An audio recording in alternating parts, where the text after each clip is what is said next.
Et Alléluia. Soyez les bienvenus, très chers amis, chers auditeurs, à votre Nawezi podcast qui, en ce jour, a choisi un cadre différent. Nous sommes dans la nature et nous allons annoncer la bonne nouvelle du Seigneur aujourd'hui en pleine nature, afin que la nature aussi entende la parole de Dieu.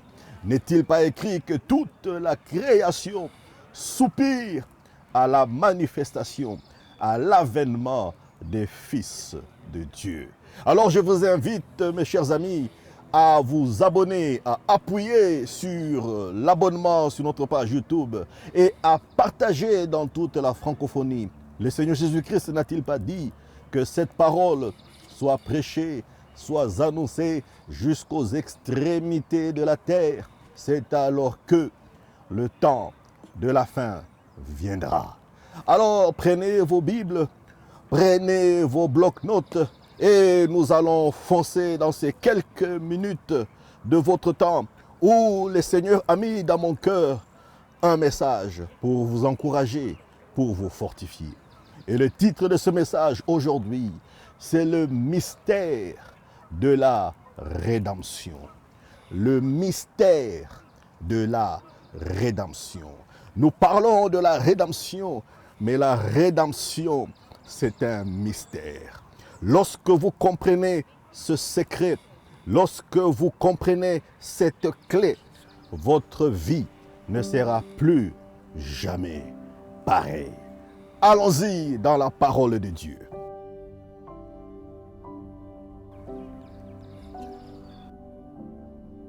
Alors, allons-y dans les Écritures.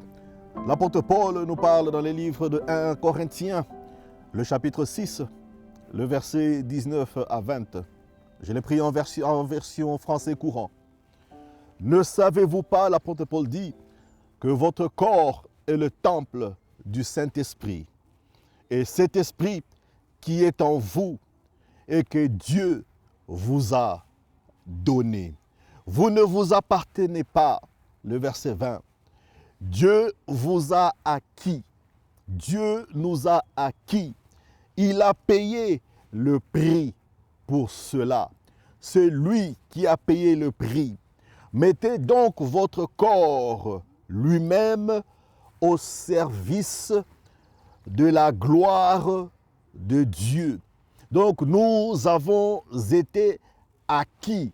Nous avons été rachetés. C'est ça même la rédemption. Donc nous avons été rachetés. Donc nous étions partis et le Seigneur, pour nous récupérer, il a dû payer un prix. Le prix de notre rachat, c'est le sang. Le sang de Jésus est la valeur du prix. 1 Pierre 1, 19 à 20, toujours en français courant, nous dit ceci. Vous savez en effet à quel prix vous avez été délivrés de la manière de vivre insensée que vos ancêtres avaient transmise.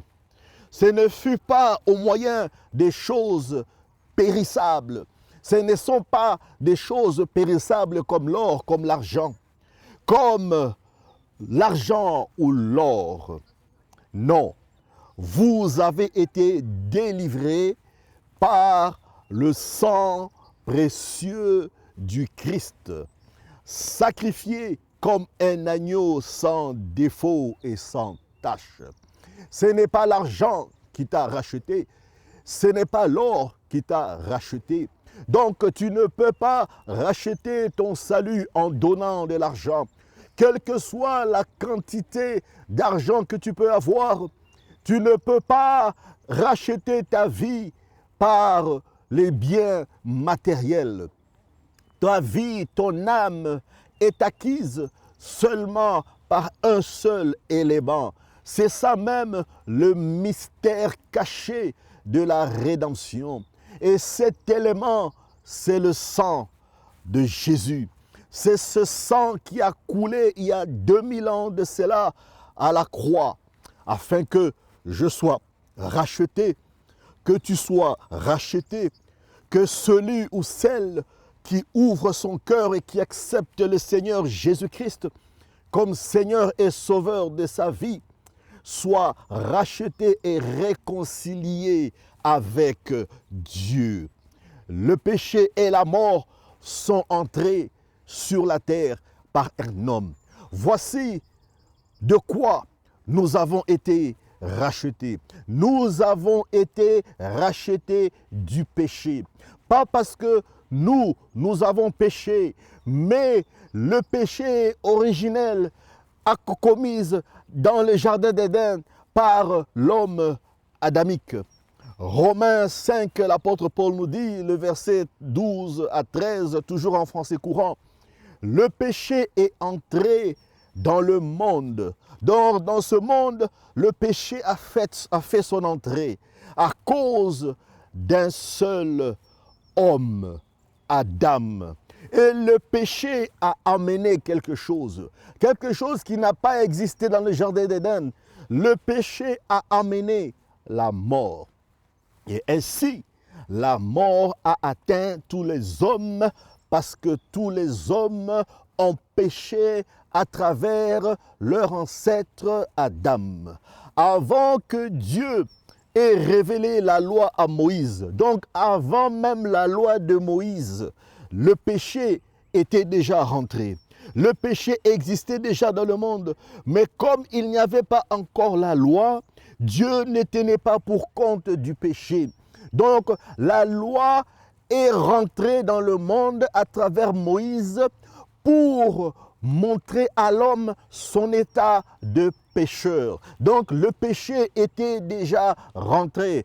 Après la chute, la désobéissance de l'homme adamique. Voilà pourquoi nous avons été rachetés. Voilà pourquoi le mystère même de la rédemption, le don de Dieu, Jésus, est le plus important. Romains 5, l'apôtre Paul nous dit au chapitre, au verset 14 et 15, « Pourtant, depuis l'époque d'Adam jusqu'à celle de Moïse, la mort a manifesté son pouvoir, même sur ceux qui n'avaient pas péché comme Adam, qui désobéit à l'ordre de Dieu. » Donc la désobéissance à Dieu, la désobéissance au commandement de Dieu, la désobéissance d'Adam a introduit le péché, et la conséquence même du péché, c'est la mort. Adam était l'image de celui qui devait venir. Mais la faute d'Adam n'est pas comparable en importance au don gratuit de Dieu. Certes, beaucoup sont morts à cause de la faute d'un seul homme.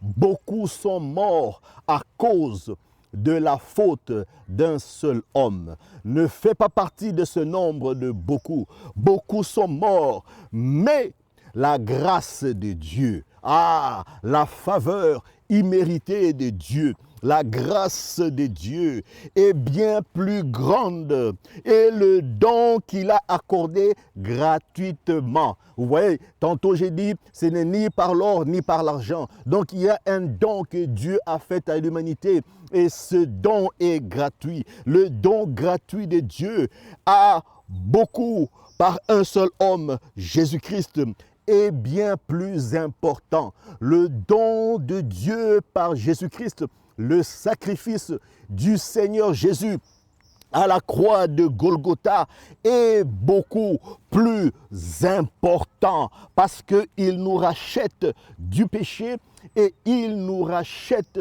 de la mort. Le don de Dieu nous acquitte.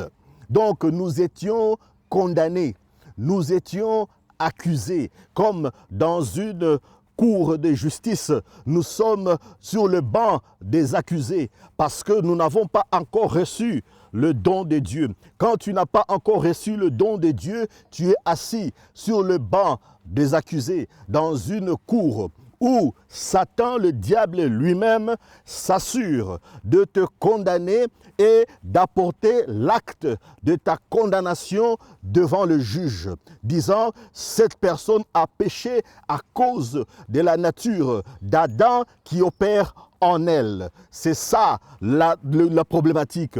Mais voici ce que dit Romains 5, le verset 16 et 17. Et le don de Dieu a un tout autre effet. Donc le don que Dieu a fait, le sacrifice, Jésus-Christ, ce don a un autre effet. Et que le péché d'un seul homme, le jugement provoqué par le péché d'un seul homme a pour résultat la condamnation.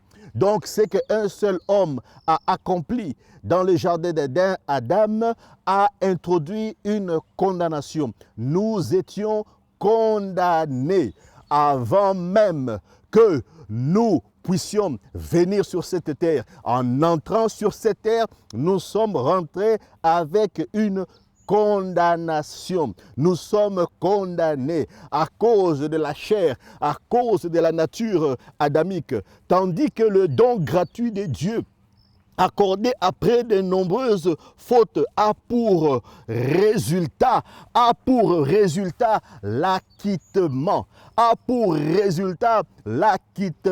Lorsque nous recevons ce don de Dieu, le juge se lève et il dit: pauvre diable, tu es venu en retard parce que cette génération, c'est une génération pour laquelle le prix a été payé, le prix du sacrifice de la croix de Golgotha, le sang de Jésus a coulé pour eux, c'est la monnaie d'échange, ce n'est pas une monnaie humaine, mais c'est une monnaie surnaturelle. Alors tu ne peux rien contre eux puisqu'ils ont accepté ce don gratuit dans leur esprit, dans leur cœur. Ils ont reçu ce don de Dieu. Ils ont placé leur confiance dans l'œuvre de la croix. Ils l'ont confessé publiquement sans avoir honte, sans le renier. Maintenant, je déclare que la personne qui était condamnée, la personne devient acquittée. Donc, elle peut sortir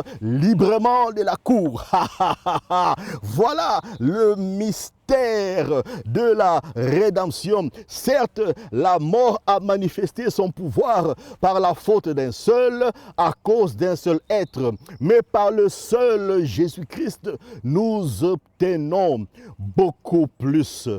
Par le seul sacrifice d'un seul homme, notre Seigneur et notre Sauveur, Jésus-Christ. Nous sommes rendus justes aux yeux de Dieu. Nous sommes rendus justes. Ça veut dire que quand Dieu nous voit, il ne nous regarde plus comme des pécheurs, mais il nous voit comme des justes. Parce qu'en nous, nous portons la justice d'un autre, la justice de Jésus. Donc c'est la justice de Jésus par laquelle Dieu nous voit et nous accepte. Donc, Romains 5, 18 à 19 nous dit, ainsi, la faute d'un seul Adam, la faute d'un seul Adam a apporté le péché. Mais le sacrifice d'un seul homme, Jésus-Christ, a amené la délivrance, a amené la liberté, a amené la réconciliation. L'homme, l'être humain est réconcilié. Réconcilié avec son Créateur, réconcilié avec son Père, réconcilié avec le Dieu Tout-Puissant. Alors mon ami, voici l'opportunité. Je ne sais pas à qui je m'adresse, mais je sais que ce message est adressé à toi qui m'écoutes. Oui, c'est à toi que je parle. Le mystère de la rédemption. Lorsque nous comprenons ce mystère, nous comprenons aussi en même temps qu'il ne s'agit pas ici d'une relation, mais il s'agit de ta vie que tu dois prendre au sérieux. Donc l'être humain est responsable de ce qu'il deviendra dans l'éternité. Parce que le temps que nous passons sur la terre c'est un temps bref, c'est un temps court. Même si nous faisons 100 ans passent. Mais après, la vie commence. La vie, ce n'est pas sur la terre. La vie commence après que nous ayons quitté la terre. Parce que c'est ce qu'on appelle l'éternité, un temps sans fin. Donc, dans ce temps-là, comment vivras-tu? Où vas-tu passer ton éternité? Seras-tu réconcilié? Seras-tu acquitté pour passer ton éternité avec le Seigneur Jésus-Christ? Ou seras-tu dans le box des accusés, des condamnés, rejetés, loin du Seigneur Jésus? Je ne veux pas te dire ce que la Bible dit. Ou ceux qui n'ont pas le Christ passeront l'éternité. Mais le plus important, c'est de recevoir ce message. C'est un don gratuit. Il n'y a pas de prix pour cela. Tu ne payes pas pour cela. C'est ça le mystère. Tu ne peux pas l'acheter. Tu ne peux pas le payer. Il n'y a aucun prix. Il y a un seul prix qui a été payé. C'est le sang de Jésus. Ouvre ton cœur, comme moi je l'ai fait, comme beaucoup l'ont fait, comme des milliers l'ont fait. Tu te dis, pasteur Christian, je voudrais recevoir ce don. C'est simple. Fais cette prière après moi. Seigneur Jésus, je t'ouvre mon cœur. Je te reçois comme le Seigneur et le Sauveur de ma vie. J'ai longtemps mené ma vie par moi-même. Maintenant, je me donne totalement à toi, Seigneur. Je reconnais que tu es venu sur la terre et tu as porté tout mon péché à la croix. Tu as porté l'ordonnance dont les prescriptions m'étaient contraires. Cela a été cloué, crucifié dans ton corps. Tu as versé de ton propre sang afin de payer le prix de mon rachat, le prix de la rédemption. Maintenant, mon nom est inscrit dans le livre de vie par une encre qui ne peut s'effacer. La Bible dit une encre indélébile. C'est le sang de Jésus. Mon nom est écrit dans un livre qui s'appelle le livre de la vie. Maintenant, je suis né dans la famille de Dieu. Je peux vivre dans la gloire de Dieu sur la terre et je vivrai encore dans la gloire à venir dans l'éternité en présence du Dieu Tout-Puissant. Si tu as fait cette prière, mon ami, tu es devenu mon frère, tu es devenu ma sœur. C'est ça, la beauté de la bonne nouvelle, de l'évangile du Christ. Que cette parole soit prêchée jusqu'aux extrémités de la terre. Aidez-moi, mes amis, à partager. Partagez avec vos amis, partagez avec vos familles, partagez avec ceux et celles que vous aimez. Regardez dans un temps comme celui-ci, où les gens sont en train de quitter ce monde à cause d'une pandémie, mais sans pour autant avoir eu l'occasion de quitter le box des accusés. Permets à quelqu'un de quitter ce box des accusés et de rentrer dans le plan de Dieu, dans la réconciliation avec le Seigneur. C'est ça la mission du Christ. Il dit, le Fils de l'homme est apparu pour détruire toutes les œuvres du malin, les œuvres du diable. C'est ça la mission que nous avons. Il dit, maintenant, je vous envoie. Allez et faites de toutes les nations des disciples. C'est notre mission. Ceux qui sont passés avant nous ont transmis ce message. Nous l'avons reçu dans ce temps et nous le transmettons aussi. Le jour où nous ne serons plus ici, les générations futures, si le Seigneur tarde à revenir, eux aussi vont prendre ce message et ils vont le communiquer aux autres générations. Il faut le passer de génération en génération. Vos parents que vous aimez, vos amis que vous aimez, ton mari ou ta femme, tes enfants, qu'ils puissent être réconciliés avec Dieu. Abonnez-vous sur notre site, abonnez-vous sur notre chaîne YouTube, partagez dans la francophonie. Que Dieu vous bénisse. Je vous aime beaucoup. Ici, le pasteur Christian Nawezi. Soyez bénis au nom de Jésus.